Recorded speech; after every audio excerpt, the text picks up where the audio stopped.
کہ جس طریقے سے آسمان والوں کے لیے ستارے امان ہیں، جب تک تارے ہیں تب تک آسمان والے امان پائے ہوئے، جس دن تارے ختم ہوئے آسمان والے ختم ہو جائیں گے، اسی طریقے سے زمین والوں کے لیے ہمارے اہل بیت امان ہیں، جب تک اہل بیت رہیں گے زمین والے زندہ رہیں گے، جب زمین سے اہل بیت ختم ہوں گے تو زمین والے بھی سب ختم ہو جائیں گے۔ اس کا مطلب کیا ہوا؟ اس کا مطلب یہ ہوا کہ جب تک محمد کا وجود زمین پر باقی ہے اس وقت تک انسانیت باقی ہے۔ بس جہاں میں نے کیا کہا، نبوت سے قیامت تک ملانے کے لیے امامت کا وسیلہ بنایا گیا، تو جب تک امامت رہے گی تب تک دنیا رہے گی، اور جب امامت جائے گی تو دنیا خود ختم ہو جائے گی۔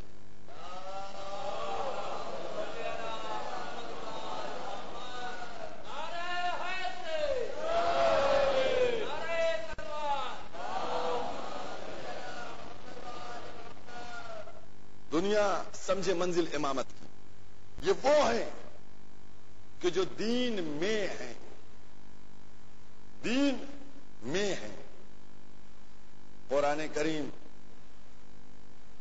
کریم کا 17 نمبر سورہ، سورہ بنی اسرائیل، 17واں سورہ، سورہ بنی اسرائیل، آیت کا نشان 36۔ اور دیکھیے ایک بات میں کہتا چلوں، یہ بہرحال کوشش تو کرتا ہوں، چونکہ حوالے اور آیات بہت سے ہوتے ہیں تو حوالہ ہمارا مستحکم رہتا ہے، لیکن کبھی کبھی 36 کی جگہ 26 کہہ دیا، یا 36 کی جگہ 46 کہہ دیا، ایسی پرابلم ہو سکتی ہے کہ میں بالکل نہیں، لیکن بہرحال کبھی کبھی ہو سکتی ہے۔ تو قرآن مجید کا 17واں سورہ، سورہ بنی اسرائیل، آیت کا نشان 36، ارشاد الہی ہو رہا ہے، کان سے، آنکھ سے، دل سے سوال کیا جائے گا، پوچھا جائے گا۔ پوچھا جائے گا، کیا پوچھا جائے گا؟ کان سے پوچھا جائے گا، آنکھ سے پوچھا جائے گا، دل سے پوچھا جائے گا، بات ختم ہے۔ اس کا جواب کہاں ملے گا بتائیے؟ کان سے سوال ہوگا، سورہ بنی اسرائیل 17واں سورہ، آیت کا نشان 36۔ کان سے سوال ہوگا، آنکھ سے سوال ہوگا، دل سے سوال ہوگا۔ کیا سوال ہوگا؟ معاملہ ختم، آگے نہیں ملتا۔ مفسرین سے کہیے کہ ڈھونڈیں کہاں اس کا جواب ملے گا۔ قرآن ہے، معجزہ ہے، لہذا بات مکمل ہوگی، تشنا نہیں ہوگی، بات تشنا نہیں ہوگی، مکمل ہوگی۔ جب قرآن کے اوراق کو پلٹا گیا اور قرآن کو آگے بڑھتے بڑھتے دیکھا گیا تو اس 77ویں سورے کی 36 نمبر آیت کا جواب 37ویں سورے کی 24 نمبر آیت میں ملا۔ 37ویں سورہ، سورہ صافات، سورہ صافات 37واں سورہ، اس میں اس کا جواب ملا۔ 24ویں آیت میں وقفوہم، ان کو روکو، ان کو ٹھہراؤ، ان کو روکو، ان کو ٹھہراؤ۔ کیوں ٹھہراؤ؟ ان سے سوال کیا جائے گا۔ ایک صلوات پڑھیے محمد والے ہوں۔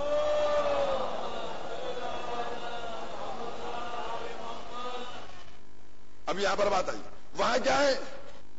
کان سے، آنکھ سے، دل سے سوال کیا جائے گا۔ 17 نمبر سورے میں، 36 نمبر آیت میں، 37 نمبر سورہ، سورہ صافات، 24 نمبر آیت۔ ان کو روکو، قیامت کے دن کی بات ہو رہی ہے کہ جب سب نماز کا حساب دے دیں گے، روزے کا حساب دے دیں گے، حج کا حساب دے دیں گے، زکات کا حساب دے دیں گے، خمس کا حساب دے دیں گے اور جانے لگیں گے جنت کی طرف، تو آواز آئے گی وقفوہم، ان کو روکو، ان کو روکو، ان کو روکو، ابھی ان سے سوال کرنا ہے۔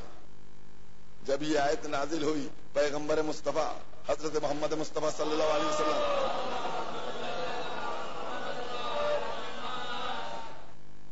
بیٹھے ہوئے تھے، ان کے پاس ان کے چاہنے والے بیٹھے تھے.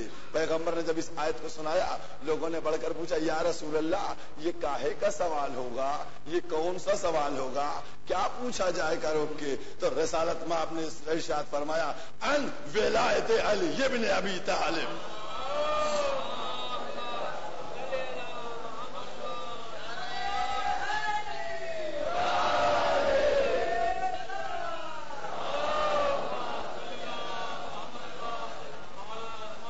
نماز حساب دے دیا، روزے کا حساب دے دیا، حج کا حساب دے دیا، زکات کا حساب دے دیا، خمس کا حساب دے دیا، سارے حساب ہو گئے. جب پڑھنے لگے گا کہا جائے گا روکو روکو ٹھہراؤ، ان سے پوچھنا ہے. کیا پوچھنا ہے؟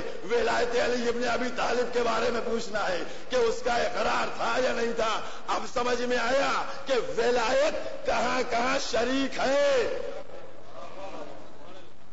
اگر امامت فقط لفظی ہوتی تو پھر قیامت کے دن روکے نہ جاتے.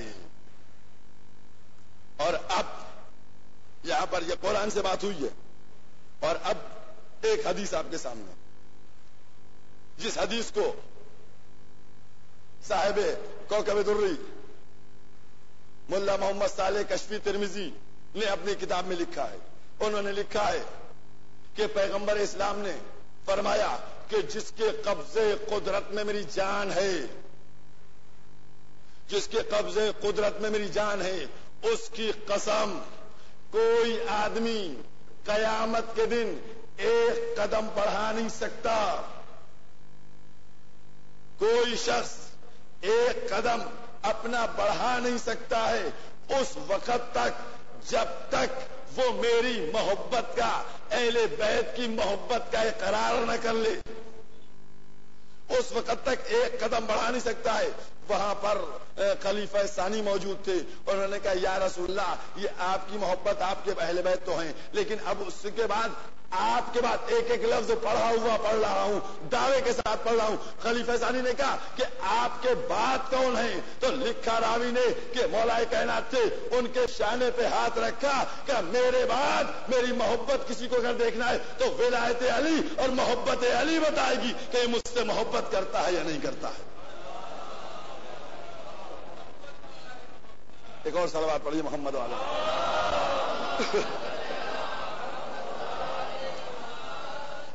دنیا عظمت امیر المومنین کو سمجھے. کتنی روایتیں بیان کی جائیں، کون سی آیت کو بیان کیا جائے. قرآن کریم 20واں سورہ، سورہ طٰہٰ. قرآن کریم 20واں سورہ، سورہ طٰہٰ، آیت کا نشان 24 سے لے کے 36 تک ساری آیتیں دیکھ ڈالیے گا. 24 سے لے کے 36 تک ساری آیتیں دیکھیے، اس میں کیا کیا لکھا ہے قرآن کریم میں. پروردگار موسیٰ پر وحی کرتا ہے، موسیٰ جاؤ فرعون سرکش ہو گیا، جاؤ اس کو سمجھاؤ. موسیٰ کیا کہتے ہیں؟ پروردگارا میرے سینے کو کھول دے، کشادہ کر دے، میرے مشکل کو آسان کر دے، میری زبان کی گرہوں کو کھول دے، اور میرے بات میں اتنی قوت ہو کہ سامنے والا قبول کرے، اور میرے بھائی ہارون کو میرا وزیر بنا دے. ہم دونوں تیری تسبیح کرتے ہیں، ہم دونوں تیری تسبیح و تحلیل کرتے ہیں. جناب موسیٰ کی پوری درخواست لگی ہوئی ہے، جا کر دیکھیے گا. قرآن کریم 20واں سورہ، سورہ طٰہٰ، آیت کا نشان 24 سے لے کے 25 تک، 24 سے لے کے 35 تک. یہ پوری باتیں ہو گئی. جب یہ پوری باتیں ہوئی تو پھر 36ویں آیت میں پروردگار عالم نے کہا کہ موسیٰ تمہاری پوری درخواست قبول کی جاتی ہے. بہت آسانی سے سن رہے ہیں ماشاءاللہ سے. ایک صلوات پڑھیے محمد والے.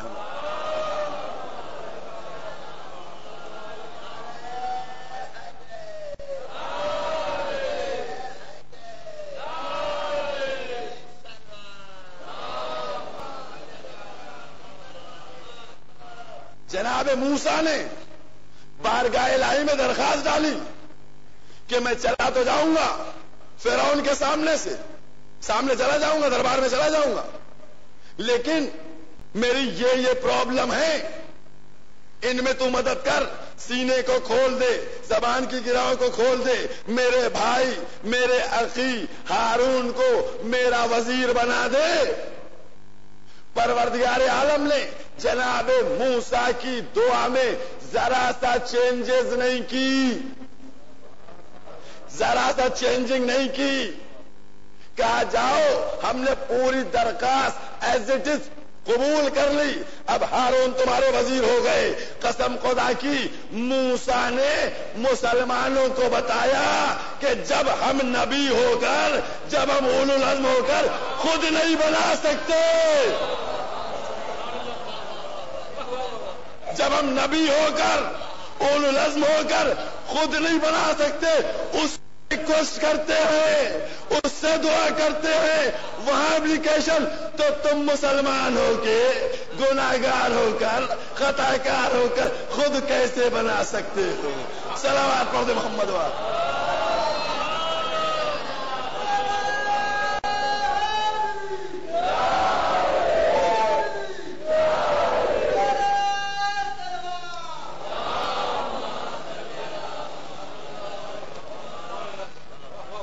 ایک ایک لفظ ہے، قرآن ہے، یہ قرآن ہے صاحب، کوئی قصے کہانی کی کتاب نہیں ہے، پورا واقعہ ہے، جائیے دیکھیے گا۔ اور قسم خدا کی آپ جملہ تو دیکھیے، پروردگار عالم نے 36ویں آیت میں کیا کہا کہ جاؤ ہم نے تمہاری ساری باتیں منظور کر لی، ساری باتیں منظور کر لی۔ اس کے بعد 37ویں آیت میں کیا ہے؟ 37ویں آیت میں کہا کہ اس سے پہلے بھی تم پر احسان کر چکے ہیں، کہ جب تمہاری اماں پر وحی کی تھی اور انہوں نے تابوت صندوق میں رکھ کر تم کو ڈال دیا تھا، تو اور کیا کچھ آپ نے؟ اللہ ہے، قرآن ہے، کہہ رہا ہے موسیٰ سے ہم اس سے پہلے بھی احسان کر چکے۔ سچ بتائیے احسان جتانا کیسا ہے؟ احسان جتا رہا اللہ، اس سے پہلے بھی کر چکے ہیں۔ سمجھ میں آئی کچھ بات؟ یہ ہے موسیٰ۔ میں نے کل ایک بات آپ سے کہی تھی، سب معصوم ہیں، گریڈ برابر نہیں ہے۔ میں تو قرآن کی بات کر رہا ہوں، میں قرآن سے بات کر رہا ہوں۔ موسیٰ سے اللہ احسان جتا دیتا ہے اور اہل بیت سے کہتا ہے سعیکم مشکورا۔ صلوات پڑھتے محمد والے محمد۔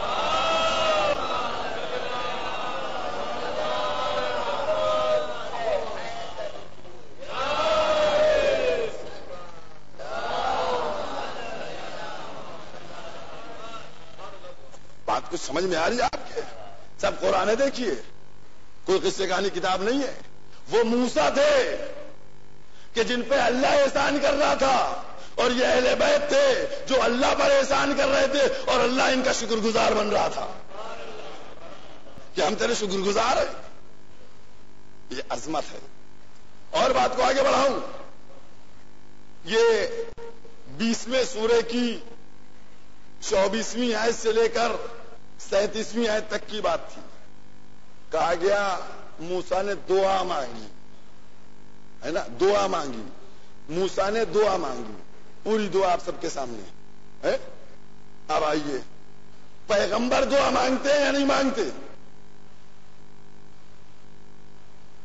قرآن مجید کا 17 نمبر سورہ بنی اسرائیل، آیت کا نشان 80، جا کر دیکھیے پروردگار کیا کہتا، قل، کہو۔ یہ دعا نہیں مانگتے، اللہ کہتا ہے کہ ہم سے کہو، قل رب ادخلنی مدخلا صدق، ہم سے کہو، ہم سے مانگو۔ الفاظ بھی وہ دے رہا ہے، اس کے بعد کیا کہتا ہے، وجعل لی، بنا دے من لدن کا سلطانا نصیرا۔ دیکھیے ایک ایک جملے پہ غور کیجیے گا۔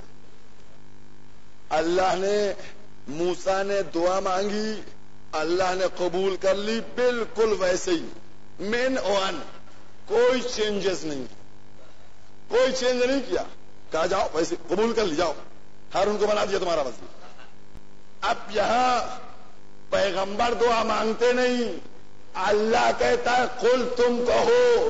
تو جب وہ خود کہہ رہا ہے کہ مجھ سے کہو اپنے پاس سے ایک سلطان نصیر دے، بنا دے مدد کرنے والا، بنا دے نصرت کرنے والا، تو غور کر کے بتائیے کہ جب اللہ ہی کے الفاظ ہوں گے تو یہ قبول ہوئے ہوں گے یا نہیں ہوئے ہوں گے؟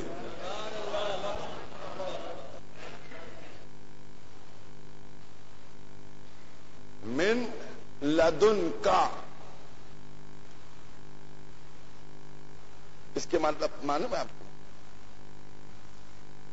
اب مجھے عربی تو آتی نہیں ہے، سنا ہے اپنے پاس سے، اپنی طرف سے، ہے نا، ادھر سے دے دے.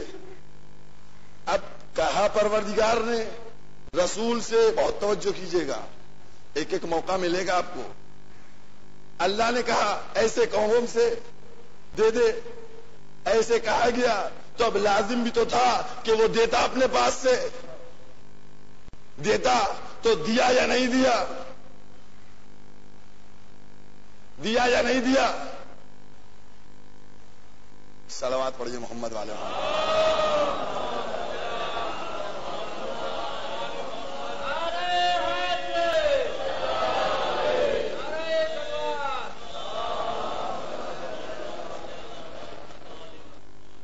جب کبھی کسی کی شریک حیات کے ہاں ڈیلیوری ہوتی ہے تو اس کو ڈسچارج کرانے کے لیے شوہر جاتا ہے یا رشتہ دار جاتا ہے؟ اگر موجود ہے تو کون جائے گا؟ شوہر جائے گا، کامن سی بات ہے.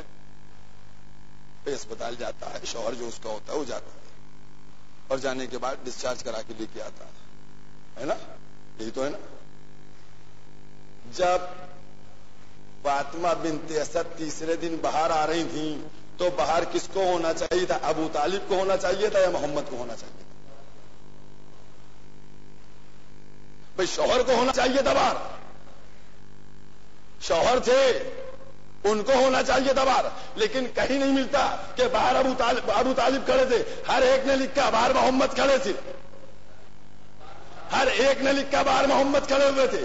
اب فاطمہ بنت اسد نکلی، محمد کو دے دیا. نہیں سمجھ میں آیا؟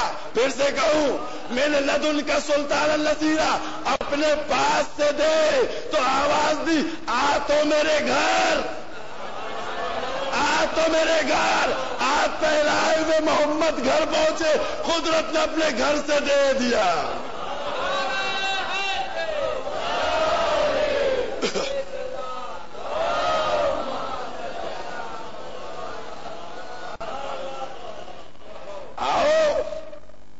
آئے گھر ہاتھوں کو پھیلائے ہوئے.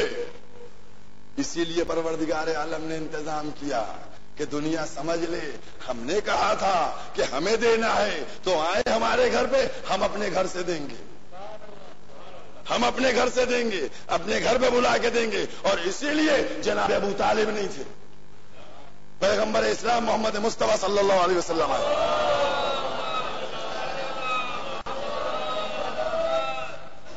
یہی تو سبب تھا، یہی تو وجہ تھی. پروردگار عالم سے رشتہ علی کا تھا. اور کیا آپ نے؟ اللہ سے رشتہ علی کا تھا. اللہ نے بنایا تھا، اللہ نے دیا تھا. اسی لیے تو دعوت ذوالعشیرہ میں اعلان ہو گیا تھا، اور 10 ہجری غدیر تک علی نے کبھی نہیں کہا، مولا کائنات نے کبھی نہیں کہا یا رسول اللہ آپ نے 23 سال پہلے کہا تھا کہ جو ہماری مدد کرے گا، نصرت کرے گا، میرے بعد میرا جانشین، میرا وزیر، میرا خلیفہ بنے گا. بتائیے ابھی تک آپ نے کیوں نہیں اعلان کیا؟ اب اعلان کر دیجئے، خندق کے بعد اعلان کر دیجئے، خیبر کے بعد اعلان کر دیجئے، ہجرت کے بعد اعلان کر دیجئے. بھائی کسی منزل پہ تو مولا کائنات کہتے، کوئی تاریخ تو یہ لکھتی کہ علی نے کہا اب دیکھیے بدر فتح کر لیا، ہجرت بھی بخیر و عافیت ہو گئی، اب آپ اعلان کر دیجئے. کہا دلیل دوں گا، ثبوت ہے، ثبوت ہے. علی نے کبھی نہیں کہا جس نے دیا تھا اسی نے قافلے کو روک کے کہلوا دیا.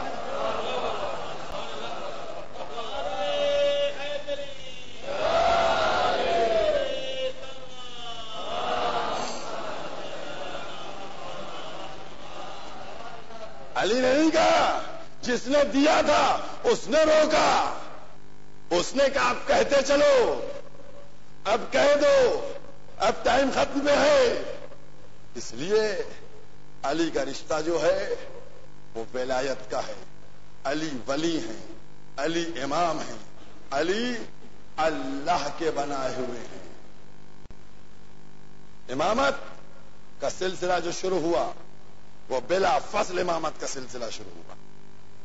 اور دنیا سمجھ لے کہ جو ہم ولایت کی بات کرتے ہیں، جو ہم امامت کی بات کرتے ہیں، تو یہ وہ ہیں کہ جو منصب بدل کے آئے ہیں رسول کے بعد، کیونکہ نبوت کا سلسلہ ختم ہونے والا تھا، ختم ہو رہا تھا، تو اب لازم تھا کوئی سلسلہ تو شروع کیا جائے. تو اس سلسلے کے آغاز کا نام ہے امامت، اور امامت وہاں سے شروع ہوئی. اسی لیے میں کہتا ہوں دین کی تکمیل کے لیے امامت ضروری ہے. صلوات پڑھ دے محمد والے.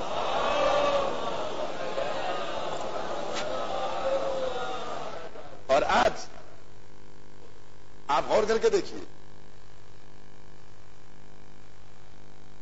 نہج البلاغہ،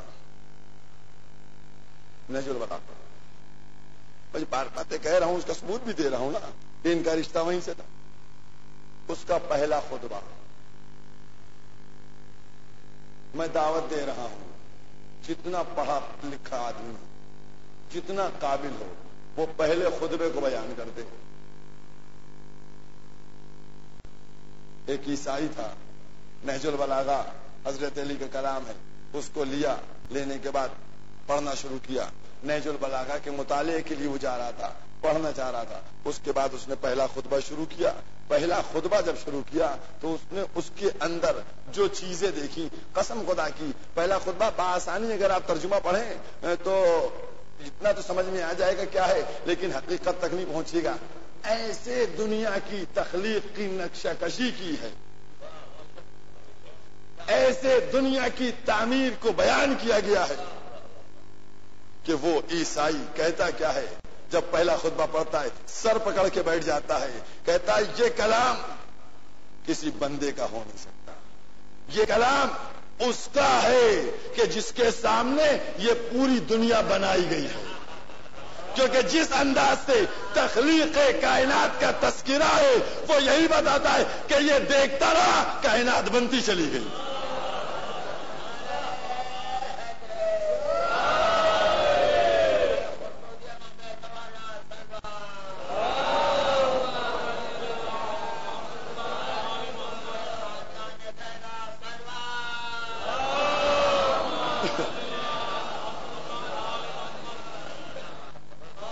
یہ تو تھا ان کا مسئلہ عیسائی کا. اب میں امام شافعی کی بات کرتا ہوں. ماتا شافعی لیسا یدری علی ربہ ام ربہ اللہ. شافعی سوچتے سوچتے مر گیا کہ خدا خدا ہے یا علی خدا. صلوات پڑھ محمد وآل محمد.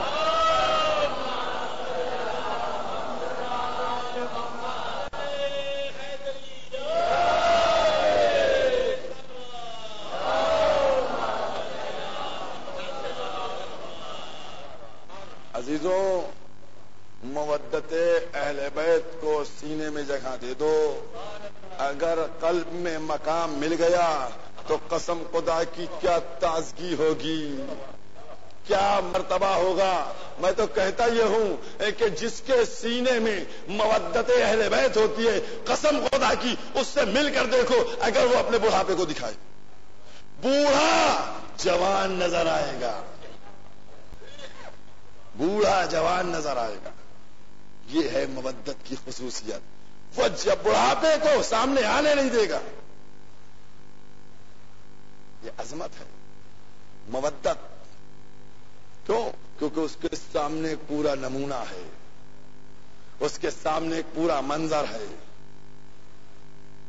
عزیزان محترم، اس عالم اسلام کو سمجھنا چاہیے کہ ہم کو اگر دین لینا ہے، اگر ہم کو تقرب الہی لینا ہے، آخری میں 2 جملے اور کہتا ہوں آپ سے، یاد رکھیے اگر مسلمان دین کی چاہت رکھتا ہوتا، اگر مسلمان دین کی چاہت رکھتا ہوتا تو میں یہ کہتا ہوں کہ پیغمبر اسلام کی ہر بات پہ سر جھکاتا چلا جاتا۔ اس کو دین کی فکر نہیں، اس کو دین کی چاہت نہیں ہے، وہ دین چاہتا کہاں؟ وہ تو چاہتا ہے کہ ایک ہمیں ٹائٹل ملا رہے، نام رکھ کے مسلمان ہونے والے کہاں سے کردار اسلام کا پیش کریں گے؟ اسلام وہ ہے کہ جہاں قلب کی گہرائیوں سے ثابت کرنا ہوتا ہے،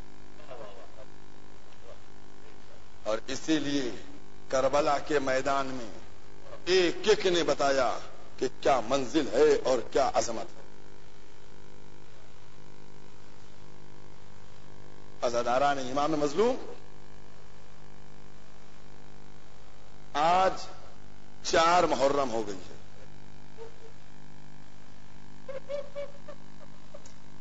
اور آپ سب جانتے ہیں کہ 5 محرم سے بنی ہاشم کا تذکرہ ہوتا ہے۔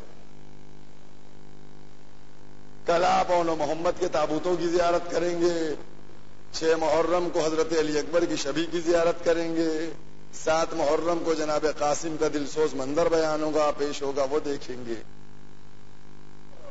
آج کی تاریخ میں پڑھا کرتا تھا جناب حبیب ابن مظاہر کے مسائل، آج بھی تھوڑا سا تذکرہ کروں گا، لیکن میں آج بھی بنی ہاشم کا تذکرہ کروں گا،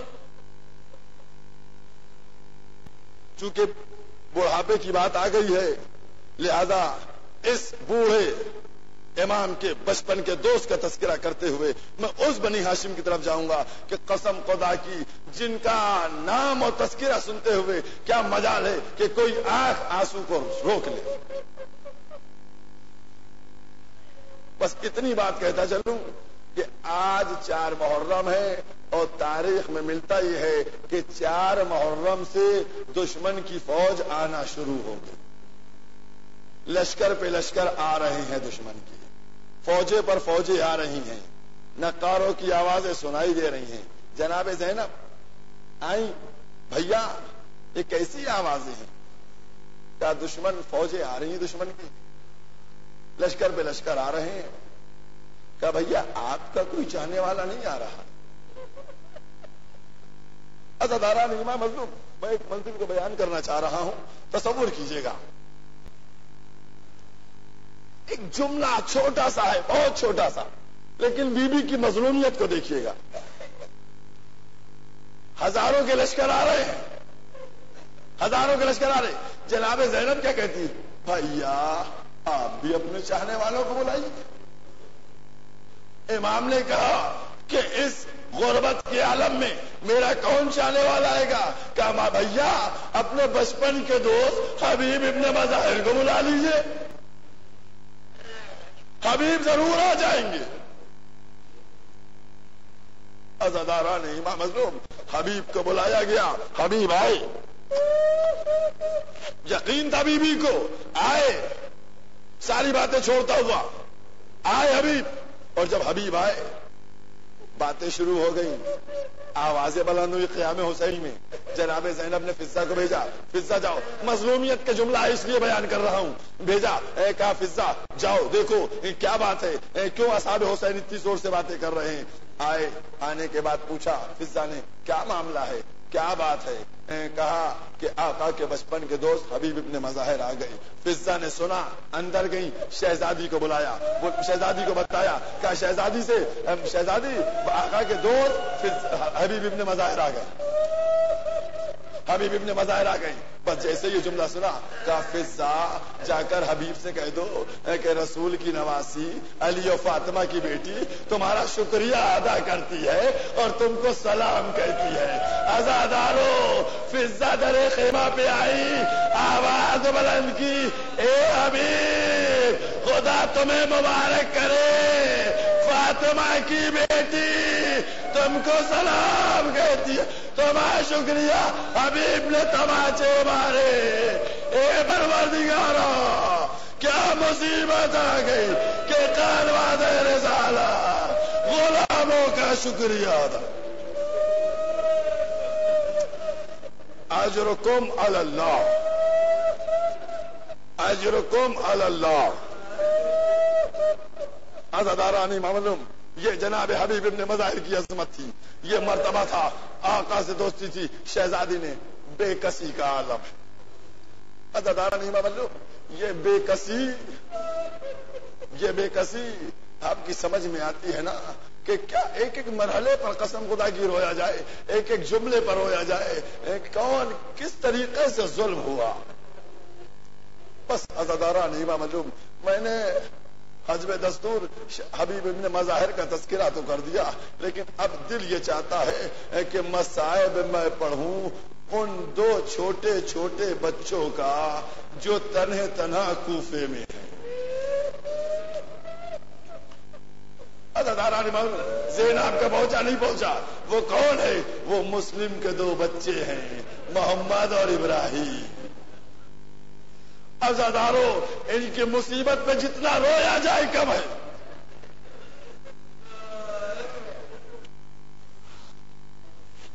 کون سی منزل؟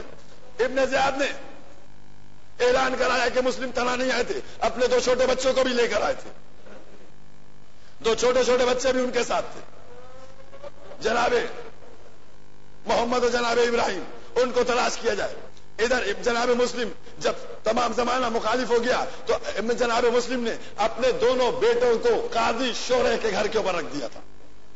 قاضی شورح نے دیکھا کہ جب اس طریقے سے مسلم کے بیٹوں کو تلاش کیا جا رہا ہے تو اس نے اپنے بیٹے کو بلایا اور بلانے کے بعد کہا کہ سنو، ان دونوں بچوں کو لے جاؤ اور آج ایک قافلہ مدینے جا رہا ہے، اس کے ساتھ ان بچوں کر دینا، یہ دونوں بچے مدینے پہنچ جائیں گے، یہ دونوں بچے مدینے پہنچ جائیں گے۔ قاضی شورح کا بیٹا دونوں بچوں کو لے کے آیا، دیر ہو گئی تھی، قافلہ کچھ آگے بڑھ گیا تھا، اس نے یہ گوارا نہ کیا کہ وہ خود بچے کو قافلے تک پہنچا دے، اس نے بچوں سے کہا دیکھو وہ قافلہ جا رہا ہے، دیکھو وہ غبار قافلہ نظر آ رہی ہے، جاؤ تیز رفتاری سے بڑھ جاؤ، قافلے میں شریک ہو جاؤ گے۔ عزادارو رات کی تاریکی تھی، شب تھی، چھوٹے چھوٹے بچے تھے، یہ کیسے چلتے رہے، لیکن عزادارو قافلہ بڑھتا رہا، بچے کوفے میں رہ گئے۔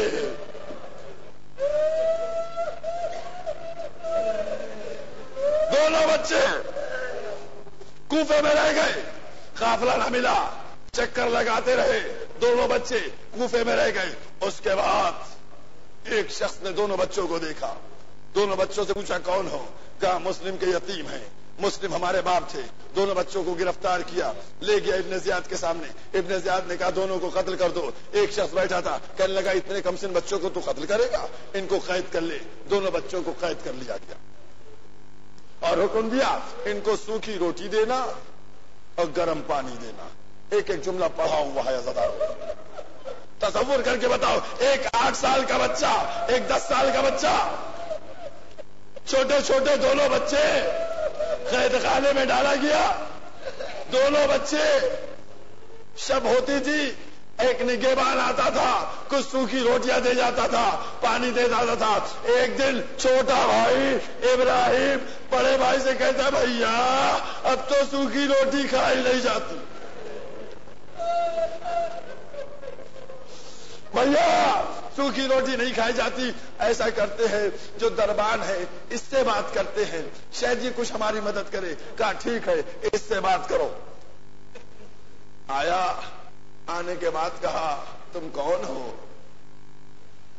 کہا ہم لوگوں کو اس طریقے سے کھانا دے جاتے ہو، ہم لوگ سوکھی روٹیاں کھاتے کھاتے تھک گئے، اتنی مختصر ہوتی ہے پیٹ بھی نہیں بھرتا۔ دونوں کم سن بچوں کی باتوں کو سنا، اس کا دل بھی ٹوٹا۔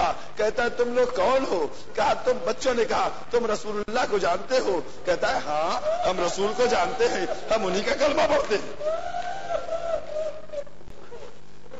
کہا ہم انہی کا کلمہ پڑھتے ہیں۔ کہا تو تم علی مرتضیٰ کو بھی جانتے ہوگے؟ کہا ہاں ان کو بھی جانتے ہیں، وہ تو ہمارے امام ہے۔ کہا تو تم مسلم ابن عقیل کو بھی جانتے ہوگے؟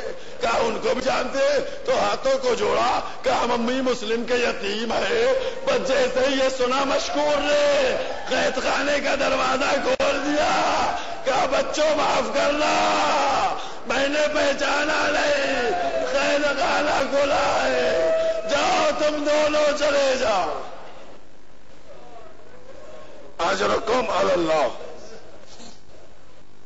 بچوں کو رہا کر دیا اس نے، کہا بچوں تم جاؤ، لیکن دیکھو جانا تو ہماری رسول سے شکایت نہ کرنا، شکوہ نہ کرنا۔ مشکور نے چھوڑ دیا، دونوں بچے چلے گئے۔ ابن زیاد کو پتا چلا، ابن زیاد نے مشکور کو بلایا، مشکور سے پوچھا تم نے کیوں چھوڑ دیا؟ مشکور نے اقرار کیا میں نے چھوڑ دیا۔ مشکور کو اتنے کوڑے مارے گئے کہ وہ وہیں شہید ہو گیا، وہیں وہ دنیا سے رخصت ہو گیا۔ اب ان بچوں کا حال سنیے گا۔ یہ دونوں کم سن بچے، چھوٹے چھوٹے بچے، دن بھر کیا کرتے تھے؟ کہیں چھپ کر بیٹھ جاتے تھے۔ رات کی تاریکی میں یہ دونوں بچے سفر کرتے تھے۔ ایک دن یہ دونوں بچے جب دن ہونے لگا، یہ دونوں بچے ایک پیڑ کے اوپر چڑھ کے بیٹھ گئے، ایک پیڑ پر چڑھ کے بیٹھ گئے۔ اسی کے پاس ایک کنواں تھا، وہاں ایک کنیز پانی لینے آئی۔ اب جو اس نے ڈول ڈالا، اب جو پانی میں دیکھا، دو چھوٹے چھوٹے چاند نظر آ رہے ہیں، دو چھوٹے چھوٹے چاند نظر آ رہے ہیں۔ اس نے سر کو اوپر دبایا، اب جو اوپر دیکھا، دو بچے ڈرے سہمے کملائے ہوئے بیٹھے ہوئے ہیں۔ دونوں بچوں کو بلایا، کون ہو؟ نیچے اترو، میرے پاس آؤ۔ بچے زمانے کو جانتے تھے، ڈرے ہوئے تھے، کہا دیکھو کوئی اذیت تو نہیں دو گی، کوئی اذیت تو نہیں دو گی؟ کہا نہیں کوئی اذیت نہیں دیں گے۔ تم کون ہو؟ بچے دونوں نیچے اترے۔ اترنے کے بعد آنے کے بعد کہا ہم دونوں مسلم کے یتیم ہیں، ہمارے بابا کو شہید کیا جا چکا ہے۔ بس جیسے ہی کنیز نے یہ جملہ سنا، کہا تم لوگ میرے ساتھ چلو، جو میری مالکہ ہے وہ اس خانوادے سے بڑی محبت کرتی ہے، وہ اس خانے سے تعلق رکھتی ہے، تم لوگ دونوں میرے ساتھ چلو۔ اجرکم علی اللہ۔ دونوں بچوں کو لے کر وہ آئی، اپنی مالکہ سے کہا یہ مسلم کے دونوں بچے ہیں۔ ان کو دیکھا، جیسے ہی اس کی مالکہ نے دیکھا، دونوں بچوں کے ہاتھ منہ دھلائے، دونوں بچوں کو کھانا کھلایا۔ لیکن جب اس کے بیٹے کا آنے کا وقت آیا، فوراً ان دونوں کو نیچے سرداب میں تہہ خانے میں کہا تم لوگ اب یہیں رہو، آرام کرو، باہر نہ آنا۔ اب سنیے، اس کا جو بیٹا تھا اس کا نام حارث تھا، جو دشمن اہل بیت تھا۔ بس مجلس مکمل ہو رہی ہے، وہ بچے نیچے تہہ خانے میں سو رہے ہیں، آرام کر رہے ہیں۔ یہ شب میں آیا، تھکا ہوا آیا، آنے کے بعد کہتا ہے آج پورا دن گزر گیا، بہت تھک گیا۔ کہا کیا ہوا؟ کہا مسلم کے دونوں بچے جو قید خانے سے بھاگ گئے ہیں، ان کی تلاش میں انعام کی وجہ سے دوڑ رہا تھا۔ ابن زیاد نے انعام کا بھی اعلان کر دیا تھا کہ انعام ملے گا، لہذا اس انعام کی لالچ میں ٹہل رہا تھا۔ میرا گھوڑا بھی مر گیا، تھک بھی گیا، لیکن بچے نہیں ملے۔ اس حارث نے کھانا کھایا، بستر پہ لیٹ گیا۔ ادھر سرداب میں کیا ہوا؟ ایک دفعہ بڑے بھائی کی آنکھ کھلی، محمد کی آنکھ کھلی، دیکھا چھوٹے بھائی کی بھی آنکھ کھل گئی، اس بیدار ہوا۔ دونوں جب بیدار ہوئے، کہا کیا ہوا؟ کہا ابھی بابا کو خواب میں دیکھا ہے، رسول خدا کو خواب میں دیکھا ہے۔ دوسرا بھائی کہتا ہے میں نے بھی خواب میں بابا کو دیکھا ہے، میں نے بھی خواب میں رسول خدا کو دیکھا ہے۔ کہا تم نے کیا دیکھا؟ کہا میں نے خواب میں دیکھا ہے کہ بابا کھڑے ہوئے ہیں، رسول خدا بیٹھے ہوئے ہیں، بابا کھڑے ہیں، رسول خدا بیٹھے ہیں۔ رسول خدا کہتے ہیں مسلم تم اکیلے آ گئے، بچوں کو نہیں لائے؟ عزاداران ایمان لوگ، مجلس مکمل ہو رہی ہے۔ محمد کہتے ہیں بڑے بھائی سے کہ میں نے خواب میں دیکھا کہ رسول خدا کے سامنے بابا کھڑے۔ کہا مسلم تم بچوں کو نہیں لائے؟ ابراہیم چھوٹا بھائی بولا بھیا میں نے بھی یہی خواب دیکھا ہے کہ بابا رسول کے سامنے کھڑے ہیں، رسول پوچھتے تم بچوں کو نہیں لائے؟ کہا بابا نے جواب کیا دیا؟ کہا بابا نے جواب دیا بچے بھی آنے والے ہیں۔ کہا ہاں میں نے بھی یہی خواب میں دیکھا کہ بچے ابھی آنے والے ہیں. دونوں کم سن بچے آپس میں گفتگو کر رہے تھے. یہ آواز اس حارث کے کانوں تک پہنچ گئی. وہ آیا, آنے کے بعد بچوں کو دیکھا, پوچھا تم کون؟ تم کون؟ بچے سمجھے جیسی وہ معظمہ ہماری چاہنے والی ہے ویسے یہ بھی ہوگا کہ ہم مسلم کے یتیم ہیں. بس ادادارو غضب ہو گیا. تاریخ نے لکھا, گھسیٹتا ہوا لے کر آیا, ایک ستون سے باندھ دیا. اجرکم علی اللہ, ستون سے باندھ دیا. صبح ہوئی, بچوں کو لیا. ایک جملہ اس میں ہے جو آخر میں بس اسی میں مجلس مکمل کر دوں گا. بچوں کو لیا, فرات کے کنارے پہنچا, غلام کو لیا, اس کی ماں, زوجہ سب ہاتھوں کو جوڑ رہے ہیں, سب کو ڈھکیلتا ہوا, غلام کو قتل کرتا ہوا. دوسرا غلام جو تھا اس نے فرات تلوار پھینک کے فرات میں, کوئی راضی نہیں تھا, کہنا بچوں کو شہید کرو. اس نے کہا نہیں کریں گے, تلوار کو پھینکا, فرات میں کود کے نکل گیا. آخر میں وہ خود حارث ملعون آگے بڑھا بچوں کو قتل کرنے کے لیے. بس جیسے ہی بچوں کو قتل کرنے کے لیے بڑھا, دونوں بچوں نے ہاتھوں جوڑا, کہا 2 رکعت نماز پڑھ لینے دے. بس مجلس مکمل ہو رہی ہے. دونوں بچوں نے نماز پڑھی اور نماز پڑھنے کے بعد محمد کہتے ہیں پہلے ہم کو قتل کرو. اس کے بعد محمد کے بعد ابراہیم کہتے نہیں پہلے ہم کو قتل کرو. عزاداران امام مظلوم ذرا کم سن بچے ہیں, تصور تو دیکھیے. محمد کہتے پہلے ہم کو قتل کرو, ابراہیم کہتے نہیں پہلے ہم کو قتل کرو. اس نے کیا کیا؟ پوچھا یہ بتاؤ تم دونوں کیوں اتنا ایک دوسرے پر سبقت کر رہے ہو؟ ایک دفعہ محمد کہتا ہے کہ جب ہم چل رہے تھے تو میری اماں نے میرے بھائی ابراہیم کا ہاتھ میرے ہاتھ میں لیا تھا. اگر میرا بھیا مجھ سے پہلے شہید ہو گیا ہم اماں کو کیا جواب دیں گے؟ پہلے مجھ کو شہید کر.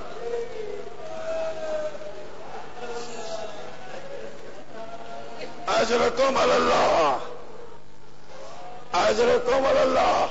مجلس مکمل ہو گئی.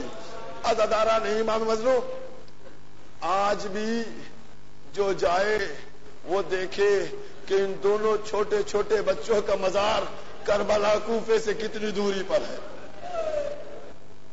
عزاداران امام مظلوم, بس ایک جملہ بچا ہے, رو لیجیے گا عرصہ ہو جائے گا بنی ہاشم کا. اور وہ جملہ کیا ہے؟ ایک دفعہ اس نے تلوار نکال کے محمد کے سر کو جدا کیا, سر کو رکھا, لاشے کو فرات میں ڈال دیا, دوسرا وار کیا, ابراہیم کا سر ہوا, فرات میں ڈالا, دونوں بھائی آپس میں گلوگیر ہوئے فرات میں. ادھر ماں کا دل لیلا, الا لعنت اللہ.